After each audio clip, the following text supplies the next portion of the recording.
We're about to begin. Can I have everybody's attention? Thank you. Today, the legislature, in partnership with Governor Newsom, continues its work to protect consumers from price gouging at the gas pump. I'm proud to author AB X2-1 alongside Majority Leader Aguiar-Curry, Senator Skinner, and our many co-authors. Since the governor convened this special session on August 31st, the legislature has engaged in more than 20 hours of robust discussions and hearings to thoroughly vet the CEC's proposal. We acted swiftly and thoughtfully to craft a bill that empowers the CEC to provide Californians with much-needed relief at the gas pump. This bill reflects a strong collaborative effort with both houses of the legislature and the administration.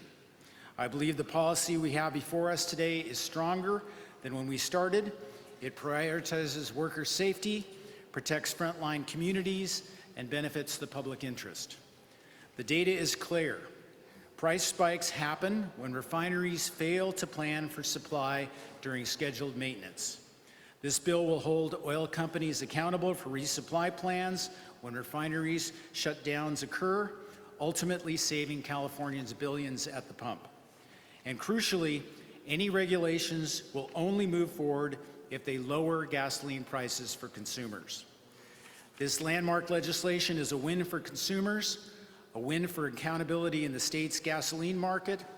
AB X2-1 will save California working families billions at the gas pump. This common sense solution has received broad public support because consumers know that when gas prices spike in California, the oil industry unfairly profits.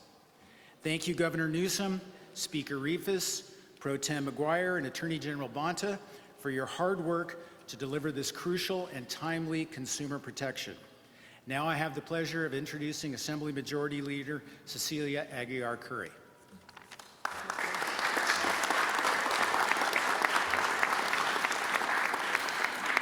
Good afternoon, everybody, and thank you very much, Senator Skinner and Assemblymember Hart. AB X2-1 was the subject of extensive amount of scrutiny, testimony, and participation by members of the legislature in over 18 hours of hearings. The bill clearly states that no regulation will move forward unless there is a tangible benefit to the California gas consumers and that the safety of our refinery workers and the public is paramount in any action taken by the state. I want to thank the Assembly Policy Chair, Assemblymember Petrie Norris, who worked hours to make sure we did this policy right, as well as my colleagues and co-joint authors, Assemblymember Hart and Senator Skinner, for all their work on this. We look forward to partnering with the administration to make absolutely sure that the regulatory process delivers the gas for consumers and holds the safety workers and public as a primary value. Thank you very much. I'd like to introduce our joint author is Senator Skinner.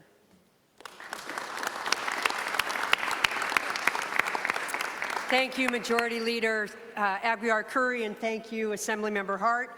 I'm very proud to be here for the signing of a landmark law that is the first of its kind in the nation. AB X2-1, as my colleagues have so far mentioned, will avoid those days when we have seen the price of a gallon of gas in California spike by upwards to 50 and 75 cents, costing our households $10 or more each time they go to the pump. We need to save Californians much needed money, and that's the purpose of this bill. I'm also proud to have authored last year's SB X12, another first in the nation law that created strong transparency measures so that the Energy Commission could collect the data they needed about the gasoline market. Last year's bill gave the Energy Commission the authority to collect that data, and they were able to determine that the leading cause of these 50 to 75 cents price spikes was the failure of our oil refineries to maintain adequate gas supplies when they shut down for maintenance or during those crucial high-demand driving times from Memorial Day to Labor Day. I want to thank Governor Newsom for pushing us to act. And I want to thank him for signing this bill, which will allow our Energy Commission to coordinate refinery maintenance and, if needed, require a minimum supply of refined product to be on hand at our refineries. And believe me, that's not new, because during winter months, what the CEC's data shows is that it's routine that our refineries keep that much supply on hand. They also kept more than what is projected we might need on hand during the pandemic. So today's signing demonstrates that California has the courage to lead when it comes to protecting consumers from market manipulation and high prices. And I want to thank the leaders of both of our houses, Speaker Rivas and Pro Tem McGuire, and my other co-authors, and our sponsor, Attorney General Bonta, for their leadership in this effort, and of course, the Energy Commission for bringing us the data that enabled us to craft this bill and deliver this relief to Californians. And now I would like to introduce Attorney General Rob Bonta, sponsor of the bill. Thank you. Well, good afternoon, everyone. Rob Bonta, California Attorney General. Honored to be here with my incredible colleagues here, working together with one voice, taking action on behalf of Californians. It was an honor to be able to sponsor this bill, ABX 21. We also sponsored at the California Department of Justice, my office, SBX 12 last year.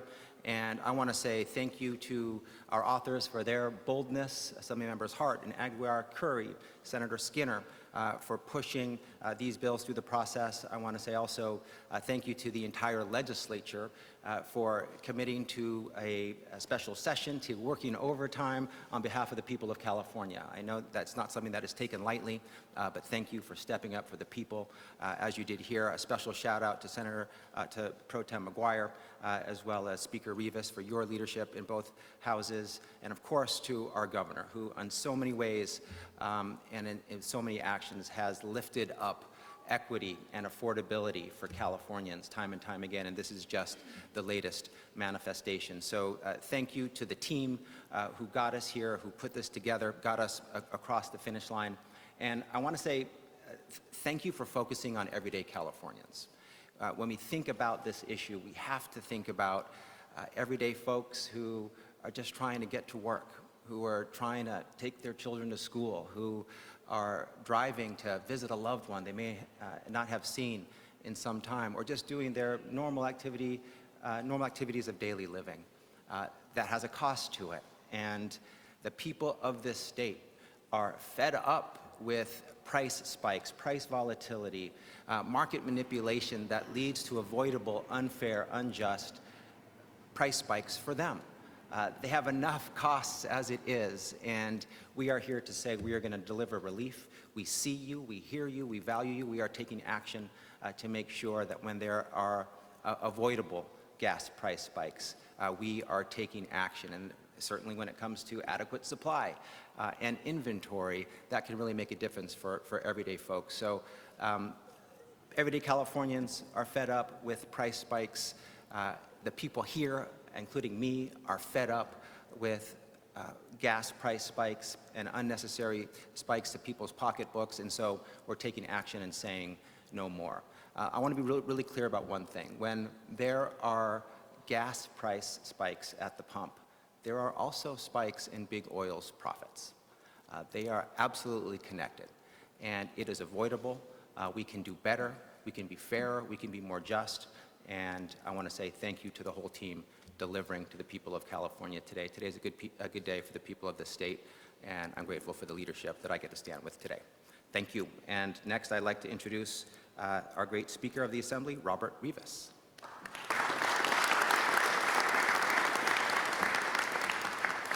Well, thank you for joining us, and I know myself and my colleagues behind me, we're excited to get out of here. Our session ended on August 31st, and so this is exciting day for us. But, when we began this special session, my Assembly colleagues and I, we felt very strongly about two goals. The first was taking the time to thoroughly vet legislation to get the policy right. Second was making sure that Californians, residents that we all represent, that they had a strong voice in this process. Having gavelled down and convened this special session on August 31st, I can say that we've achieved these two goals. Through this legislation, Assembly Bill X21, we will continue to hold oil companies accountable to further stabilize gas prices. As we know, past gas price spikes have cost Californians an estimated some $2 billion a year, and that, as we know, can't go on. This is why the Assembly and Senate heard more than 20 hours of testimony and some related discussion, and why we got extensive community and stakeholder input. And that process made this legislation stronger, as you've already heard. It includes robust protections for Californians and consumers. For our workers, their safety and involvement is now prioritized. Some communities will not be impacted by the development or construction of new refinery storage. We are holding big oil companies responsible to increase stability for prices at the pump. That's what I expect, and I think that's what all Californians deserve. And I'm proud of the work we've done, and there's no shortage of individuals to recognize. All of my colleagues standing behind me, both in the Assembly and in the Senate, who worked very hard throughout this special session, and I want to personally thank all of them. I want to thank Assemblymember Greg Hart, our Majority Leader in the Assembly, Cecilia Aguiar-Curry, co-authors on this legislation for us in the Assembly. Greg and Cecilia scrutinized this new law, listened to legislators and to members of the public, to stakeholders, and they secured important protections for workers and for consumers. I want to thank our Special Session Committee Chair, Ms. Kati Petrie-Norris, who unfortunately is not here.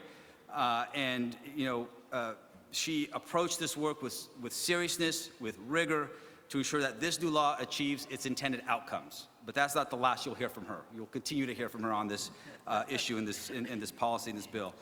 To Pro Tem Mike McGuire, and our colleagues in the Senate, we worked very well together on this, and we certainly worked together to make this legislature stronger for everyone here in our state. And to again, to our governor, Mr. Newsom, as you know, Mr. Governor, I appreciate the collaboration always, your drive, your resolve when it comes to taking on these incredibly tough issues. So thank you. And again, our work is not over. I look forward to being right back here in a few weeks with many of my colleagues standing behind me, where we look forward to ensure that we continue to prioritize addressing California's cost of living and improving the day-to-day quality of life for every resident of this state. So lucky to call California home. And with that, I want to invite our colleague, that is Pro Tem McGuire, up here. Mr. Pro Tem.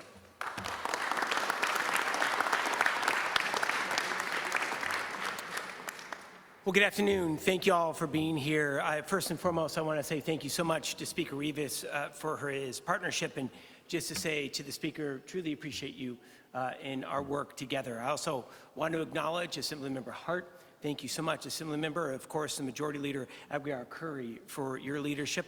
I'd like to acknowledge Senator Skinner as well for her work on this critical bill now and in all of the previous months. To the three of you, thank you. To all of our colleagues who are here today from the Assembly and Senate, we are grateful.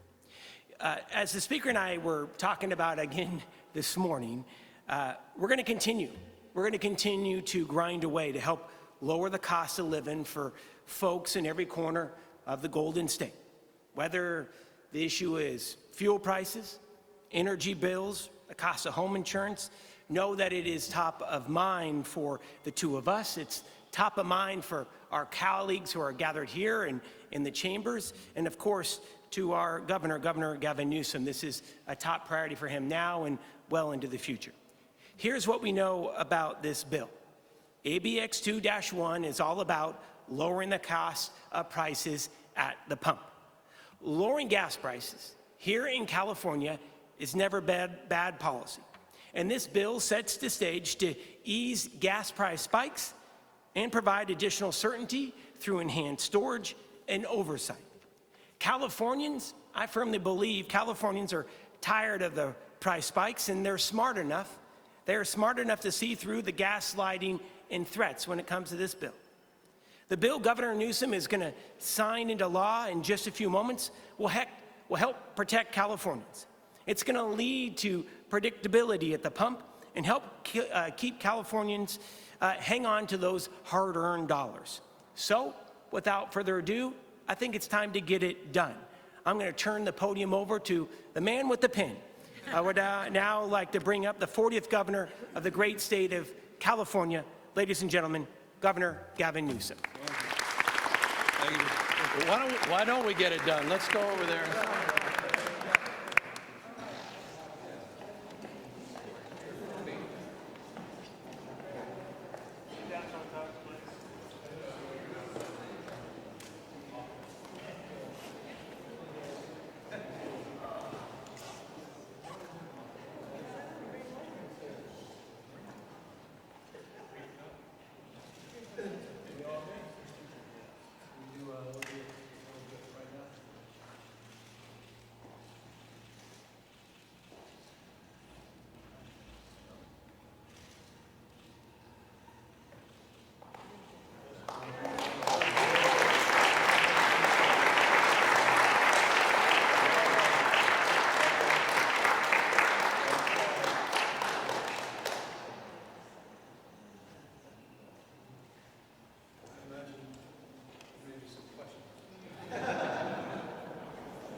As we reassemble, let me just express my gratitude to everybody that is reassembling behind me, to everybody that assembled 45 or so days ago in this special session. We don't enter into special sessions lightly. I know how challenging these experiences are for all of us, but notably for those that are entrusted to advance that process. So let me start by expressing deep gratitude to the Pro Tem and the Speaker that have been extraordinary partners since they've ascended into their respective roles across a myriad of issues, but have been particularly supportive of the process that ultimately unfolded here. We can get consumed by the circular nature of that process unfolding, but there was no question in my mind, there was no doubt in my mind that we would be back here as we were a year or so ago in advancing the cause that we had advanced with the original special session. I made this point a year ago, I'll make it again today, and it's in the spirit of what the Pro Tem just said. Success as it relates to addressing the issue of prices in this state, gas prices in particular, is not a process or rather a destination itself, meaning there is no having made it. It's something that unfolds over the period of time. There's humility in that process. There's a deep understanding that this is not the final word as it relates to the issue of gas prices in the state of California, quite the contrary. But what we were able to do last year allowed us to see underneath the proverbial tent, to look in and rather insert a point of view, to truly understand and validate a point of view, and ultimately understand that one of the principal issues that was holding back our capacity to tame these price spikes was the issue around supply, issues around maintenance, issues around refineries. And we're here today because of the progress we made a year or so ago. And that progress continues now with the CEC. Remember, this bill basically now allows for a secondary process to unfold at the California Energy Commission to assess this market, to consider what those supply demands are, to consider all the health and human service issues that were brought up during these 20 hours of testimony, to bring up worker safety issues, to bring up the concerns that were expressed around costs, indirect or direct, to expose a lot of the mistruths and manipulation on the other side, particularly WISPA and their talking points, and big oil that knowingly continues to lie to the people of this state, our nation, for that matter, around the world. They are the polluted heart of this climate crisis. They continue to lie, and they continue to manipulate.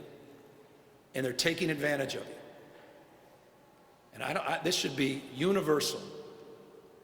Universal. 37 million gallons a day are purchased in the state of California, and they have been raking in unprecedented profits because they can, because they take advantage of you. They take advantage of emotion. They take advantage of the fact they have a massive economic advantage. They buy their manipulation. Politicians, industry groups, front groups, organizations that are created out of thin air, dark money that they put in, and they've been fleecing you for decades and decades, billions and billions and billions of dollars. Hardworking people, just as the speaker said, just trying to make ends meet, get to work, take care of their kids, and they're screwing you. They've been screwing you for years and years and years. There's no other way to put it. You can't sugarcoat this. And they lied again over the course of the last few weeks, and they'll continue to lie. And what I'm so proud of is that we stood up. We didn't step back. Everybody here had the courage of their convictions, and they stood tall, and it wasn't easy. I mean, we saw what happened here. You see it over and over and over and over again. You see it all across the country, but what you don't see happening across the country is the kind of courage that these folks behind me demonstrated. So to the authors, Assemblymember Hart, Agua Curry, Senator Skinner, and every one of the folks that were entrusted in this special session to stand tall, to ask the tough questions. Thank you for asking the tough questions. To stress test this idea. Thank you for having the backs of hardworking people in this state. It's about time. Big oil does not have your back, period. Full stop. This is not complicated. It's right and wrong. Been lying to you year in, year out. Price of crude oil goes down. There's no increase in taxes.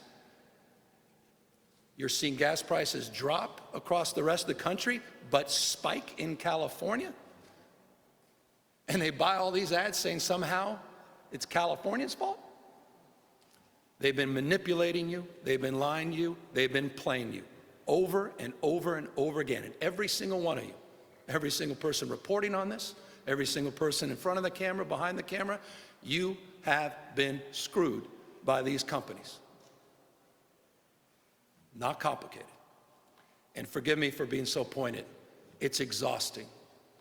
And what's also exhausting, with all due respect, I was walking with my kids yesterday out there on the coast in Inverness.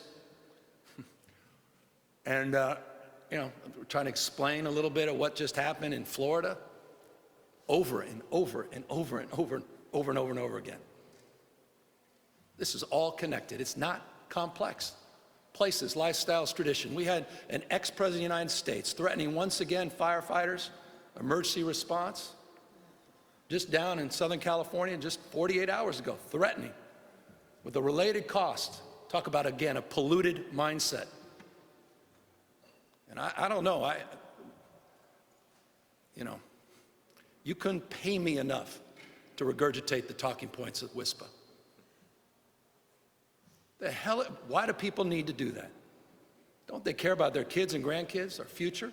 Places, lifestyles, tradition. Ask the folks in Grizzly Flats, in Greenville, California. I don't have to remind you of Paradise, California. Unprecedented heat waves every single damn year. Wake up. Talk about costs. They don't pay a damn penny as they socialize that pollution and that burden on generations. I think that former same president wanted $1 billion. That's all we need, just $1 billion. He'll roll back all these regulations. That's how corrupt our system has become. And again, why I'm so damn proud of the folks in this rotunda, in this room right now. So to every single one of you, I know this wasn't easy. I know it was a pain. I can only imagine the stuff you said behind my back. But I honestly think this is a point of pride, and it's a point of privilege that we had this opportunity, and we stood up. Let's not overstate this. Let's not overpromise here. Again, process that unfolds over time. But it's about time. It's about time we stood up. And I'll close on this. This is the 4th largest market in the world. This is a big damn deal. We're not some small isolated state. 4th largest market in the world, right behind the United States, China, and Brazil. This is a big deal. And as was stated before, this is, I think Senator Skinner said it, a model for the nation. And I'll just close on that in the spirit of, the Greeks. We do not imitate. We're proud, for we are a model to others. With that, we're here to answer any questions.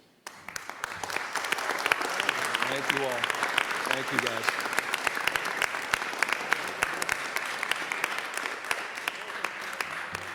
And Mr. Governor, good afternoon. It's Eitan Wallace here with 8 Next Star stations across California. First of all, thank you to those who are here, who have shared their perspectives with us at the news business over the last few weeks. We appreciate you sharing that with me on camera. I really do appreciate to some of you, so thank you.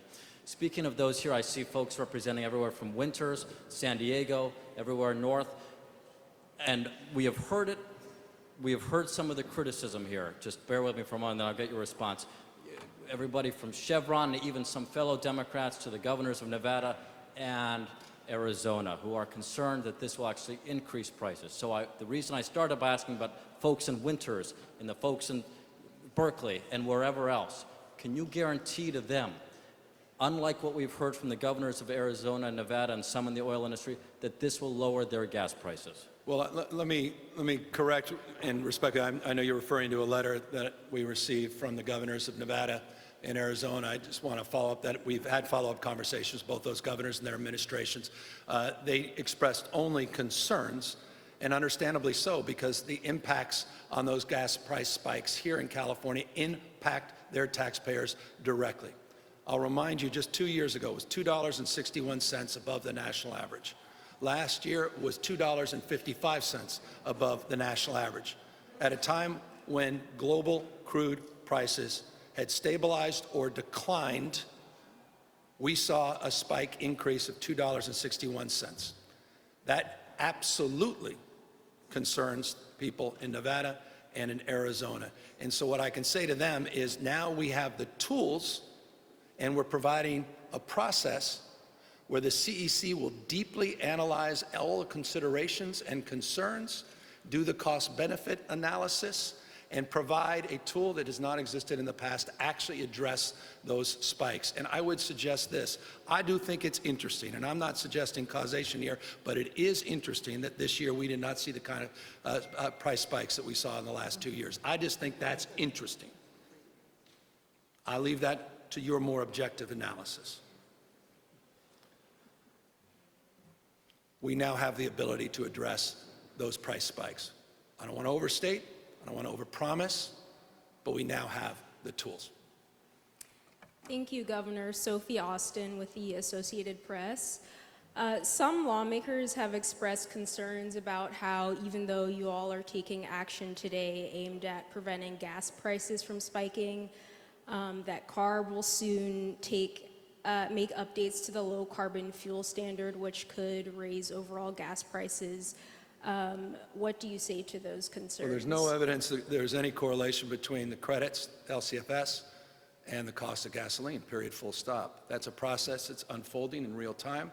Public comment, they're engaging folks. They've already made a number of amendments as it relates to their original proposal, and independent CARB will make that determination. LCFS, by the way, has been supported by a lot of the groups that opposed last year's special session and opposed this bill, which is important to note, and I think is important for readers to understand. Number two, it's also been a huge benefit to the taxpayers of the state of California. I mean, look at specifically what's happened now with diesel and renewable diesel. Look at the health benefits just associated with that. Look at the cost benefits. under LCFS. It's one of the most significant environmental proposals that was advanced in this state in the last quarter century, and it's being replicated around the rest of the country and around the rest of the world for a reason.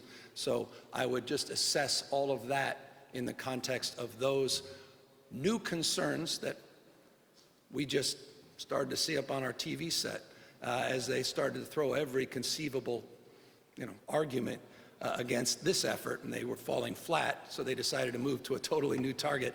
We'll have plenty of time to discuss that as it unfolds, but it's in an iterative process as it relates to the final proposal, and that's months away. Hi, Governor. Ashley Zavala with KCRA3. I am going to follow up on that LCFS question just because... You guys have already moved off this. No. Well, it's in an attempt to be able to explain to California drivers just to level set their expectations at the pump as this rulemaking process begins. The LCFS process is underway, as you have said, but in less than a month, they're scheduled to vote on that. Yep. And CARB, at the moment, the LA Times reported last week that they're not providing an update to the estimate that it might cost consumers. And I reached out to CARB on Friday. I have yet to hear back. I asked them, is that true? Do you not plan on publicly updating people on what the potential cost at the pump could be? So do you think it's fair to California drivers for people to not know what those LCFS standards mean at the pump?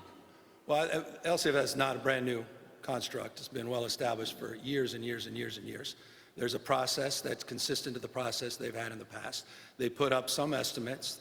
They put up updated estimates, so they have been transparent in that respect. To the degree that they should provide more, I'm for more transparency, absolutely, from that perspective. So to answer your question, I think more is better. I mean, that's the spirit of this special session. It's the spirit of why I'm here today signing this bill. But I do think it's important to talk about the substance and the merits of LCFF and how it's made a big impact on our low-carbon green growth agenda in the state of California. It's helped to pave the way to having 7 times more green-collar jobs than we have fossil fuel jobs. I'll repeat that, 7x more jobs in this sector. It's one of the reasons guys like Elon Musk and others have become so damn successful. Is because we've set price signals, we've created markets, we've created opportunities for investment. We're the #1 manufacturer in the state for a reason. We continue to be the envy of the world in these policies, and LCFS is a big, big part of that. Just to quickly clarify, so you're the boss. Well, I'm not the dictator. Well, but will you direct Just ask CARB? the Coastal Commission. Will you direct CARB then to provide an estimate before that vote? I think it's important to be, I think you heard exactly what I said. I'll repeat it. I think it's important to be transparent. Thank you. Thank you. Thanks, Governor. Laura Fitzgerald with Capitol Public Radio. So some experts definitely agree that, economic experts agree that this will lower gas prices for Californians, but only if implementation is taken very seriously after regulations are adopted. Siva, you're going to take this seriously? Or you guys are, yeah. All right. Forgive me, I just want to acknowledge the seriousness of purpose. Sure. Sure. So thanks for that. So one that I spoke with is particularly concerned about the lack of resources for the Division of Petroleum Market Oversight, and that this legislation doesn't specifically augment that division's budget. And I guess I'm wondering if that's something that you hope to revisit in the next few months, or if you see any concerns with that. I'll just answer this by saying we'll do what needs to be done to make sure that we have the appropriate resources to make real the commitments we're promoting here today. Thanks. Absolutely. And I didn't mean to be flippant about the CC. These guys mean business. Ty, this is the next level expert. And thank you. Siva and Ty, this wouldn't have happened without you guys. These guys, the crown jewels of this effort. And Lauren, Sanchez, Christine in my office, and the whole team, they take this very, very seriously. Billions and billions of dollars out of the pockets of hardworking Californians. What a gift it is to be able to finally rein these abuses in, and we look forward. I know every member of this legislature looks forward to making sure that what they just empowered the CEC to do, they do, and they do it in the spirit that was demanded of this legislation. Thank you. Hi, Governor. Thank you. Wes Van Tyscher with Politico.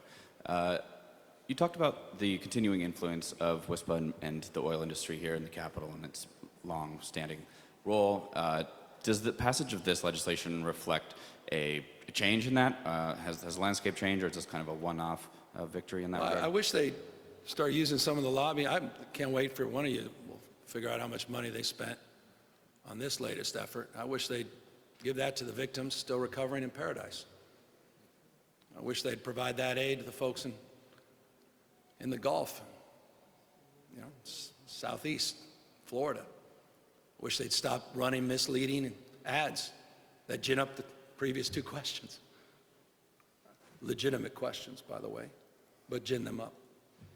And gin up people's anxieties, And so I'll leave, I'm the most subjective person, one of them in this room, when it comes to them. I've had enough. And by the way, I drove here. I'm not naive, I'm going to be on an airplane tomorrow, I think. This is not binary. I'm so sick of those sort of stale old arguments. Oh, you use gas. Well, everybody uses gas. That's why we want people to stop getting ripped off. I don't want to get ripped off. That's what this is about. You shouldn't want to get ripped off. Your editors shouldn't want to get ripped off. So, look, I wish they would just start playing by the rules. And, you got an attorney general here that knows better than anybody. They haven't been. Dead to right. Been lying and manipulating ExxonMobil for decades and decades. That's why I call them the polluted heart of the climate crisis. I didn't just throw that out. I didn't call ChatGPT for my talking points. I wish they'd stop. They got kids. I know they care about the forest, some of them. I wish they'd start to realize the impact they've had, the manipulation, the lies. The reason we haven't transitioned as fast as we have is because they've been lying about the technology, been lying to people about the costs for decades and decades. So, again, I wish they'd change their approach in the spirit of your question, because it clearly is not working for them, and their past practices have not been working for our state and nation and the world. Thank you. Governor Stephen Hobbs from the Sacramento Bee, you alluded to the comments of Donald Trump over the weekend just about, aid for, with emergency aid for the state if California doesn't defer more water, and also just that he would cancel California's 2035 mandate on new car sales. So just want to get your response to those comments. He's more unhinged than he's ever been. He's more derivative, boring. He is more boring than he's ever been. I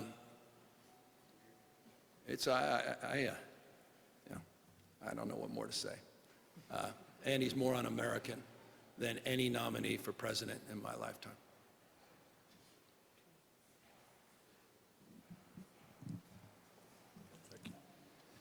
Antonio Harvey, California Black Media Governor. Just a couple of weeks ago, Assembly Minority Leader James Gallagher had considered only way to make these gas prices go down to install more storage facilities and maybe pipelines. I just want to know, did you have that conversation with him, and was that a No, I haven't had a conversation with him in quite some time after we went out of our way to make sure we were there. As always, doesn't matter what part of the state, to have a backs of the people in his district that were impacted by exactly the issue that brings us here today, by the burning of fossil fuels, by the burning of coal, natural gas, and oil. It's not complicated. That's what greenhouse gases are. And so I appreciate his willingness to engage, and I look forward to any good idea being not only expressed, but I'm open to argument, interested in evidence, and perhaps this is a segue. There was a discussion around E15, which is an important conversation that we had between the houses. I think that's an area of exploration. Of course, CARB is already going through a process in that space, but I think it's another example of goodwill, regardless of your political stripes, where people participated and engaged. And so I'm hopeful we'll see more of that in the future. Thank you. Governor Steve Large, CBS 13, thanks for your time. You talked a little bit earlier about how difficult it was to get to this point politically with your colleagues there, legislature. Today, you required 41 votes to get this bill passed. You got 42, a very slim majority. What kind of political message does that send to California? I don't have that capacity of objectivity. I just know this is a legislature that gets it and gets things done. These are leaders that get it and get things done, and care about the people of this state and don't want to see people continue to get fleeced and ripped off. And today they did something big to advance that effort. And I'm just proud of them and proud of this state and what it represents. And, you know, to that last, the question prior as it relates to Donald Trump, God help us. If he makes his way back into the White House, we're going to need every single damn one of these folks to stand tall and stand firm and push back against his agenda.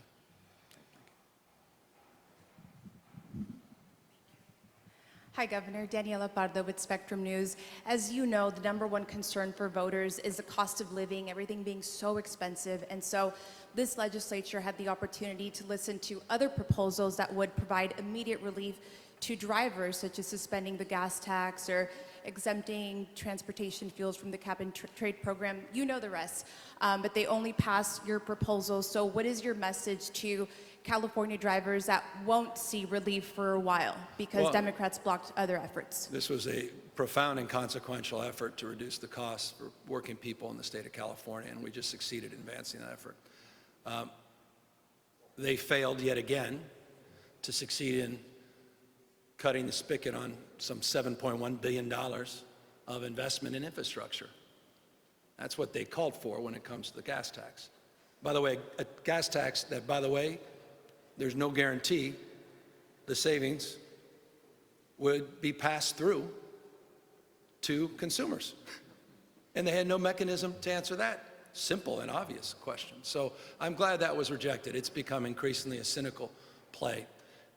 And the consequences are outsized in terms of the concerns also expressed by California, which is the quality of their life and infrastructure, and roads, bridges, and the like. So again, I thought the most interesting conversation was in the E15 space. It's a familiar one because, as I said, we have a process that's already unfolding in that space.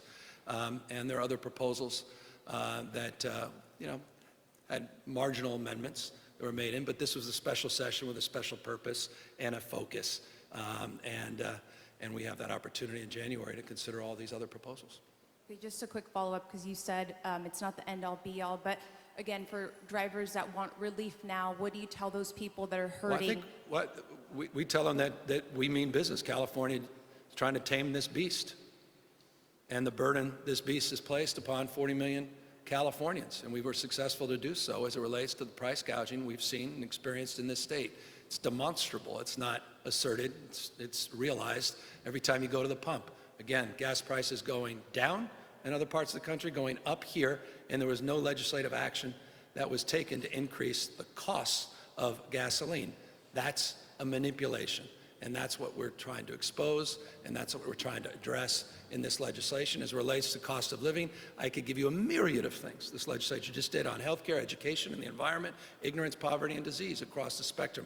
I can give you chapter and verse on what we're doing, creating our own brand of naloxone, creating our own brand of insulin, not subsidizing costs, fundamentally lowering costs. I could talk about all the subsidies we're providing in a myriad of areas, not least of which child tax credit, the earned income tax credit, the work we're doing to subsidize the cost of health care, the work we're doing to set new price signals and targets through the Office of Healthcare Affordability. I literally can spend another 25 minutes, give me a subject matter, as it relates to the issues of cost of living, and I'm proud of every single one of these folks for being a big part of that.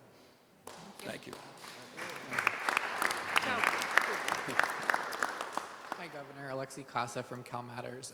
Shortly before the start of this press conference, your office released a video criticizing the oil industry for trying to scare voters into voting for Donald Trump.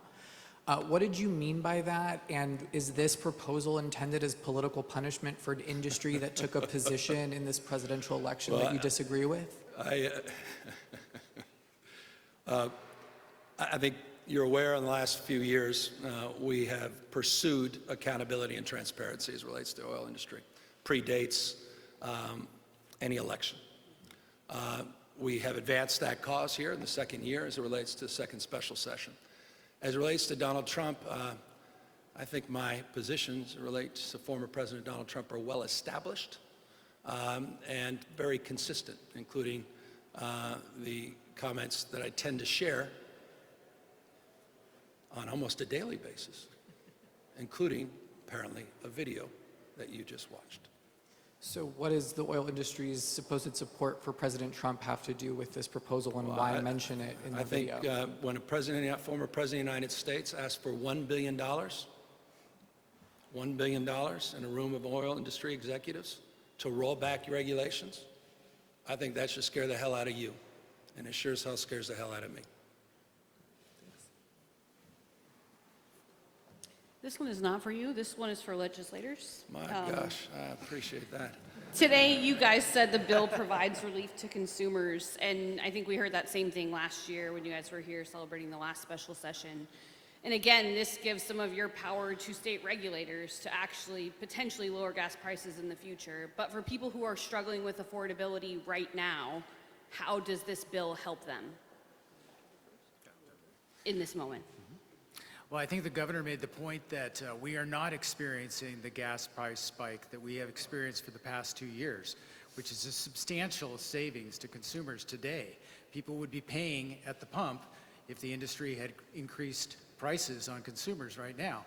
But I don't think it's a coincidence that because of this legislation and what we've been doing for the past 6 weeks and the attention that all of California has had on this issue, that we have been protecting consumers. And I know that Vice Chair Gunda and Director Mulder are hard at work to make this implemented as fast as possible, to make sure that next season, when we have the potential for another spike, that we're in a position to protect California consumers as well. What I found fascinating is you never heard the industry. WISPA never said, they never denied price spikes. They never came before any of our hearings or any of their talking points and said, oh, there have never been price spikes. They never said that. This bill is about trying to get at those price spikes. Fortunately, maybe our bully pulpit and the fact that we first had a transparency law, the first law that Governor Newsom brought to us in that special session of a year ago, maybe getting that data, and with the good commission and the division's work, getting that data that showed that it was some of their manipulations, either by having all their refineries do their maintenance at the same time in the midst of when we drove the most, or just not keeping the same supply in the summer as they do in the winter, because the data shows they keep a large amount of supply in the winter.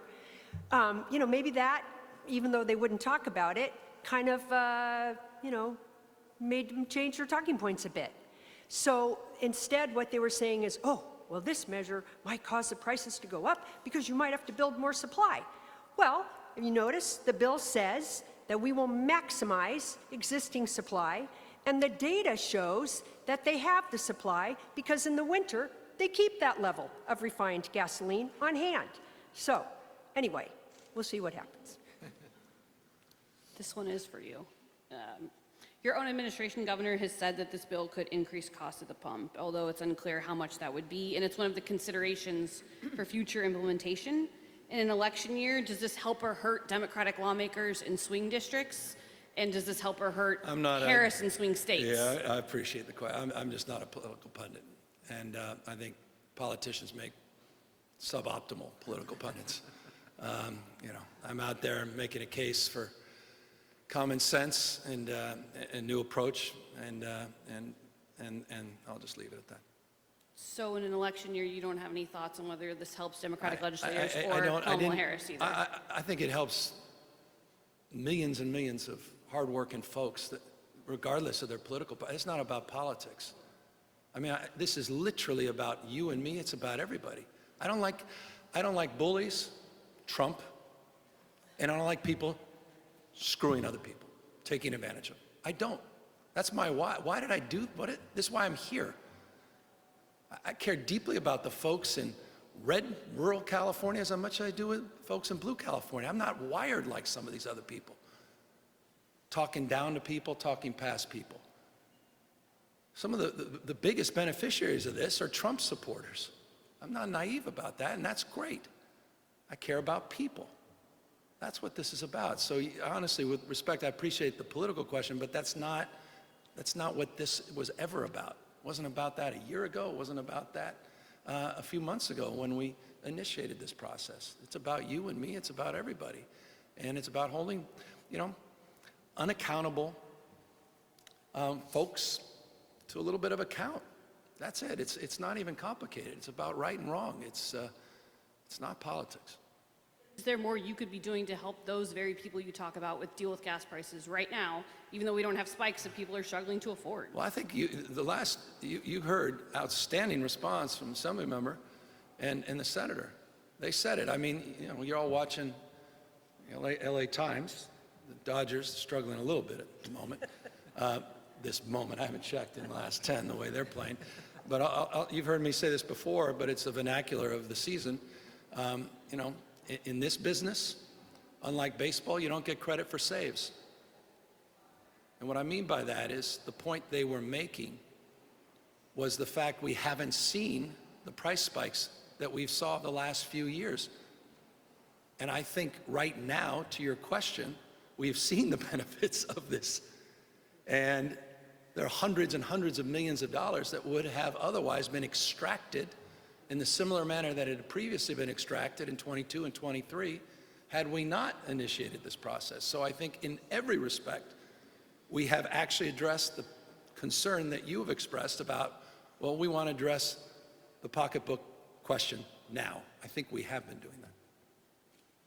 Good afternoon, Alicia Bishada with ABC 10. Governor, you answered my next question a little bit, but talk to me a little bit about the timeline and how soon that consumers might expect to see this legislation make a difference, even if we aren't, say, dealing with the price spikes that we might have seen at other points, if there is an anticipation for something coming up soon where we might be able to see this part of the legislation at play. In the spirit of the prior question, as it relates to the seriousness of purpose that we place on the CEC and their rulemaking process, and as they move to do the analysis that was discussed briefly, not only in your frame of questions, but in the responses to those questions.